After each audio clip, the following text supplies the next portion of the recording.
is the one, the only... A phony, if there ever was one. Oh, that's me. Oh.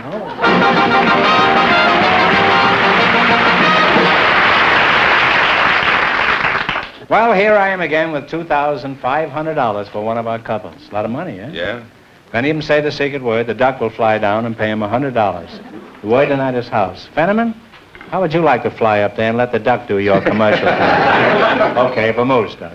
It isn't really a vamoose, it's a duck. A vamoose has big horns sticking out. George, who's first?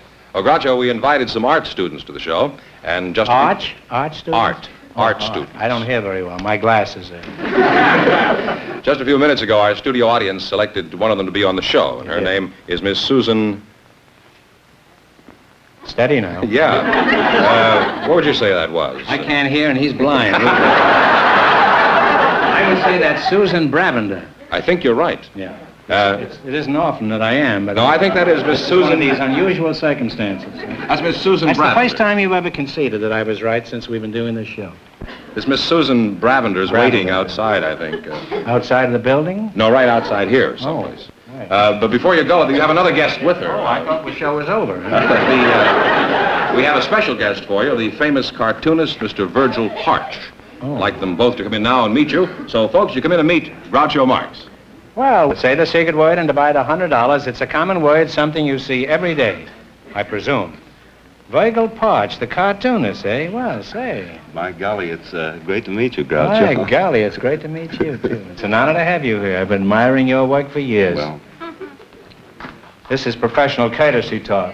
Actually, he thinks I'm Mr. Peepers. I'll get back to you in a minute, Virgil. Susan Bravender, that's you? We had a little trouble with your name before you came out here. How old would you say you were, or are? 22. 22, huh? Uh-huh. You look real old for 22. Huh? No, I always say everybody looks so young. I decided to vary it tonight. Do you have a job? No, I'm a student at L.A. County Art Institute. Oh. Fenneman said you were an art student. You're learning to draw, is that it? Oh, I'm learning to draw and paint and Mr. Parch draws, too. It works out very neatly, doesn't it? Yes. What we've actually got up here is a pair of drawers. Huh? How would you two like to hang out on the line together? Virgil, don't you sign your cartoons VIP? Your cartoons appear in pretty near every magazine I pick up.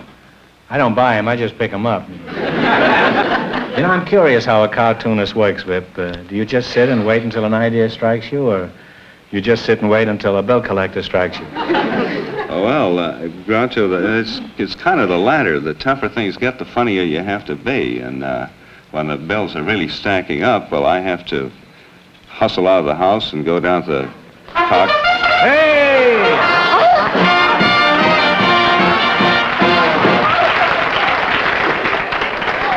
You said the sacred word, which is house. That thing's dangerous. So you get $50, and Susie gets $50. Vip, of all the cartoons you've had published, what would you say is your favorite?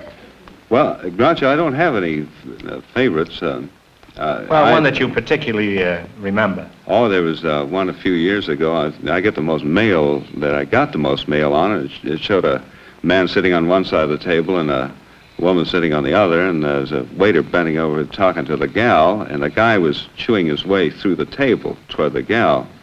And it doesn't sound very funny, actually. Yes, I like it so far. It sounds pretty familiar, but I like it. And the waiter was saying, if he annoys you, ma'am, just let me know. You have to see the drawing. No, I don't, because the fact of the matter is I was the inspiration for that cartoon. I didn't get anywhere, though. It turned out to be a metal table the last 6 inches. What's another Vip cartoon that stands out in your memory? Oh, one in particular was the old cannibal setup with a guy in the pot, and all the cannibals were... A guy with a pot, or a guy... Well, he was in the... Oh, in it, huh? And all these cannibals were bringing up ice with tongs, and they're putting the ice around the bottom of the pot, and one cannibal in the foreground was saying to another, not cold cuts again. That's good, I like it. Well, Virgil, there are very few people who contributed at all to the gaiety of nations, and I consider you one of them. And we're lucky we have a few fellows like you around. Now let's play You Bet Your Life. See if you can win some money. You selected music, and remember, the more the question is worth, the harder it is. That's clear now, huh? We start you off with $100. If you miss a question, you lose half of whatever you have at the time. Ready? Should we tackle the $90 one? It's a hard one. Well, Do you want to? sure. $90. Freddie Martin has been one of our most popular band leaders for many years. What instrument does Freddie Martin play? Don't look at me. I thought it was a piano. Where are the musicians? Well, Well, guess. Well, piano, huh? No, it's the saxophone. You lost half your $100. You now have $50. All right, don't get discouraged now. What do you want to try? Oh. That was a hard one. Now, you can try an easy one if you want it. You can try a hard one again. Just average one. Average, $50. Around 50? Here's a song that's been a favorite for years. Now, you tell me what it is. Play, Jack. Talk it over. I'm always chasing rainbows. I'm always chasing rainbows. That's right. I'm always chasing Marilyn Monroe. Chasing rainbows. You had 50, you won 50, you now have $100. Now you have 100. Now you can go for 60, 100, 20, 10, anything you want. Well, let's tackle this. $70? 70? Okay. Sure. One of our great composers gave us such tunes as I've Got You Under My Skin and The Still of the Night and Begin the Begin. Who wrote these songs? Cole Porter, I believe. Cole Porter is absolutely right. You won $70, you now have $170. And it's your last chance to beat the other couples. What are you going to go for? Pick it. You. Well, let's see. We got an $80 one in there, don't we? Yes, you have. You have a very nice $80 one here. It's okay, a tough well, one. All right, we'll try. In Disney's movie, Pinocchio, Jiminy Cricket sang a great song, which the orchestra will attempt right now. You give me the name of it. Hit it, Meekin. When You Wish Upon a Star. When You Wish Upon a Star is absolutely right, and you have won valuable fortune. $250. $250. Well, thank you, Doug.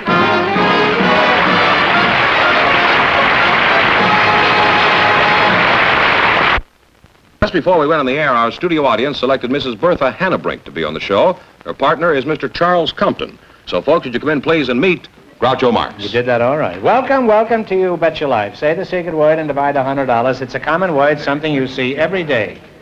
Bertha Hannabrink and Charles Compton, huh? Where are you from, Bertha? Well, I'm a native daughter of California. I was born in Goshen Junction. Goshen Junction. Where is that near? Is that Oh. near Maywood? Oh, no, that's Bell? near Fresno. Fresno. As you huh? go to San Francisco, you've probably gone through there every time and missed it as you sneezed or something. It's one of those little places. You can't miss it unless you sneeze? Well, hardly. Mr. Charles Compton, that's you, I see. Where are Yes, you sir. from, Charlie? Well, you may have heard of Mount Vernon, New York, 13 miles from Times Square. How long ago did you live in Mount Vernon? Well, I've been away from there now 12 years.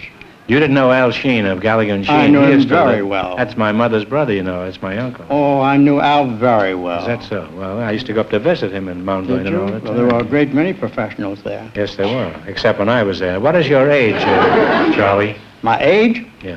66. 66. Well, you don't look it. You look like around 40. Oh, A real happy young fellow. Are you married? I am. You have any children? No. No children. How long have you been married, Charlie? Nearly 4 months.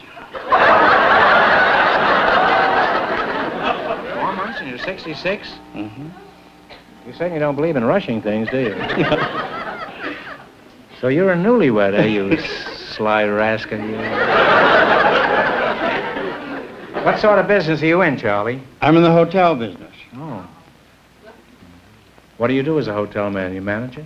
No, I'm a bellhop down at the Hotel Statler in Los Angeles.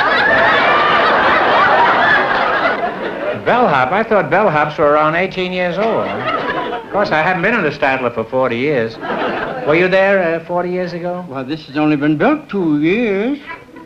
Oh. I thought maybe you were in the foundation. I'll get back to you in a minute, Charlie. I'll ring a bell when I want you, all right? Bertha, you keep house. Is that what you do? Yes, sir. Well, aside from cooking and cleaning and washing and mending and gardening and ironing and marketing, what do you do in your spare time? I'm an egg rancher. Really? How many eggs have you produced this year? Oh, about 80,000 dozen. You produced 80,000 dozen? You must be very tired. Would you like a chair? Oh, I think I can make it. I think I can make it. Oh, I presume you have chickens, huh? Yes. How many chickens do you have? Oh, about 6,000. 6,000 chickens. Well, what are their names? Alphabetically, please. Oh, you don't have them all named. We just have one whose name is Mister. Is that your husband? No, that's a little four-legged bantam rooster. Four-legged rooster? Yes, sir. Are you sure it isn't a horse, a small horse? No, sir. It's a little bantam rooster. Have you ever seen a four-legged rooster? No. Outside of the Statler, I mean. No. And, well, how do you know which ones are doing the work if you don't know their names? Oh, we have them on a report card system. And if they don't lay 3 or 4 eggs a week, and after a week or so, then they're ready for the stew pot. So they have to lay 4 eggs a week, is that Uh-huh. it? Well, that's life. The bird knocks himself out all year, then there's a bad week or two, and...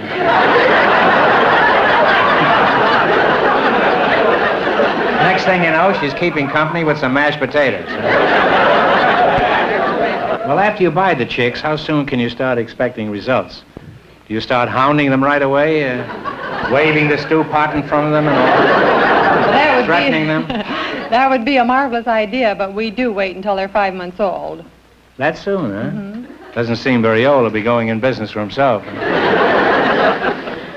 Well, when a young hen starts out in the world, do her eggs measure up to the old-timers? Or does she have a few things to learn about the business? Well, she certainly has a few things to learn because she lays a little peewee egg to start, and then she goes into the smalls and mediums and large, and sometimes even extra large and jumbos. Jumbos, huh? You know, I've never had a chance to talk to a chicken expert before. Well, do these little pullets ever show any inclination to get into the big time and produce a jumbo right at the beginning? Yes, they do, and we call that a grand slam. You call it a grand slam, huh? You should hear what the chicken calls it.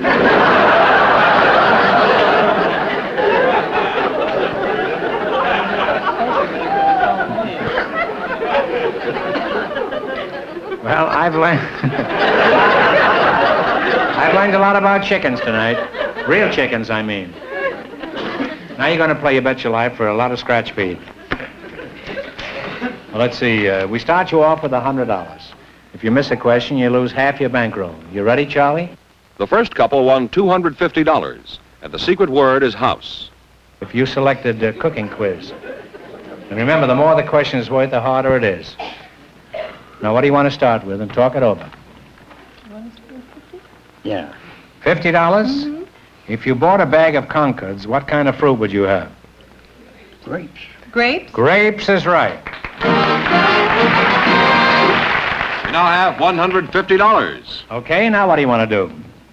40. 40? Okay. What do you call the thick Hungarian meat stew?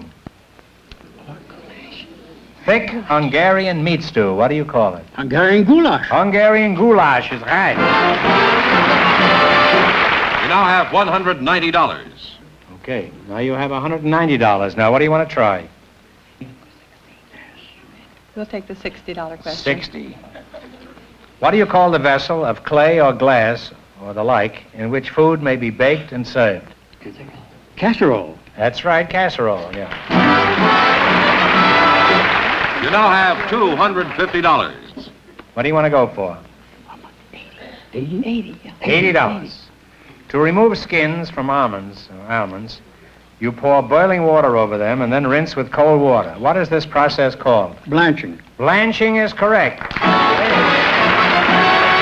And you wind up with $330. Charlie, you're okay.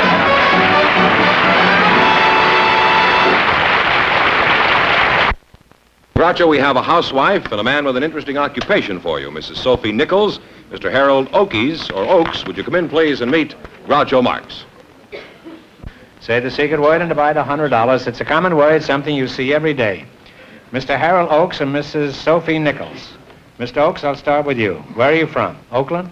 No, I'm from Oshkosh, Wisconsin. Oh, Oshkosh, Big Ice. Oshkosh. That's a good town. I've played there many times.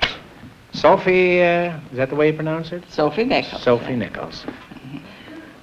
I like to live dangerously, Sophie. How old are you? Well, Groucho, how old do you think I am? Are you a good guess at ages?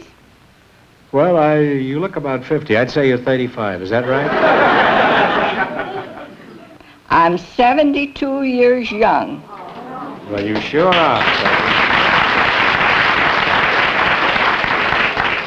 How do you explain that at 72 you look so much younger than I do? Well, Groucho, I don't carouse.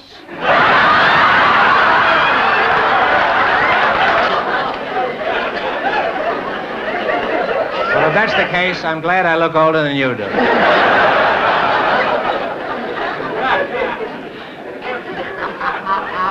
What do you mean by you don't carouse? What Well- don't you do, Sophie? Well, I love cards. You love cards? Yes. I play most any game in cards, and we always spend a nice, quiet evening at home. Just you alone? No, my husband and Oh, I, you're and we married. invite friends into the home. Uh-huh. Yes. Mr. Oakes, you're a fine figure of a man. Thank you. If that is your figure. What is your gross tonnage? Oh, You don't have to tell us now if you don't want to. I'm not ashamed of it. It's 230 pounds. Well, that's mighty big of you, Mr. Oakes. What kind of work do you do? Harold is your first name? That's right. I'm brewing superintendent of the Pabst Brewing Company, Los Angeles Division.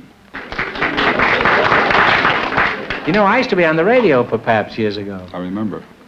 Unfortunately, they heard the show one week. Well, I'd like to continue this conversation, but the time has come to play You Bet Your Life. The second couple leads with $330. Now, remember, we get you started with $100. If you miss a question, you lose half your bankroll, whatever it amounts to at the time. Now, you selected the animal kingdom. One answer between you on all these questions. Now, what do you want to start with? 10, 50, 60, 100? 50. $50. What is a shoat? S-H-O-A-T. Talk it over. What is that, a shoat? What kind of an animal is a shoat? S-H-O-A-T. If you don't know, guess. Don't know. It's a pig. Oh, yes, I should have known that. Sure. The bigger the money, the harder the question. You can take 40, 60, 80, well, 20, 20, 10, 40. 40. What is the name of a domesticated cat with a short tail? It is named after an island in the Irish Sea. Talk it over. Siamese? No, I'm sorry. It's a Manx. M-A-N-X. Well, you lost half your $50. You now have $25. Well, this won't do at all. Easy one, hard one. Well, try 80. The bigger ones are the harder ones. They're the harder 80? ones. The anaconda is the largest variety of its kind in the world. What is an anaconda? Anaconda, Montana. What is it?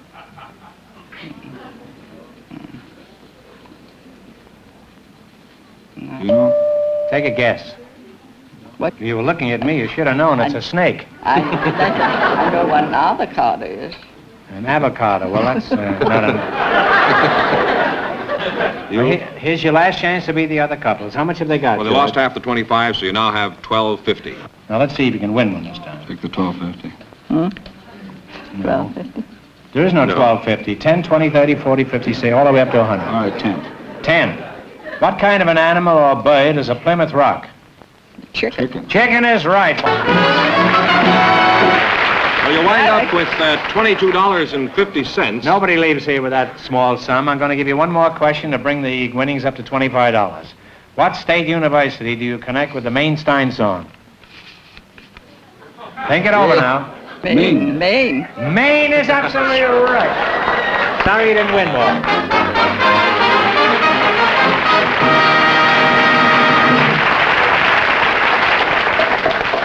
I should have given him Grant's tomb.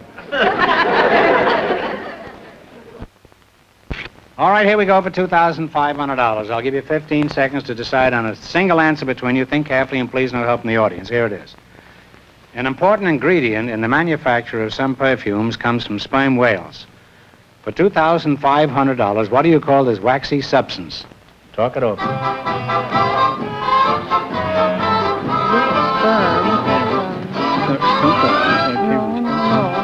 It's not from whale. It's out of a whale. It's what they use out of a whale. Oh, yes, they found it in the ocean, the Pacific Ocean.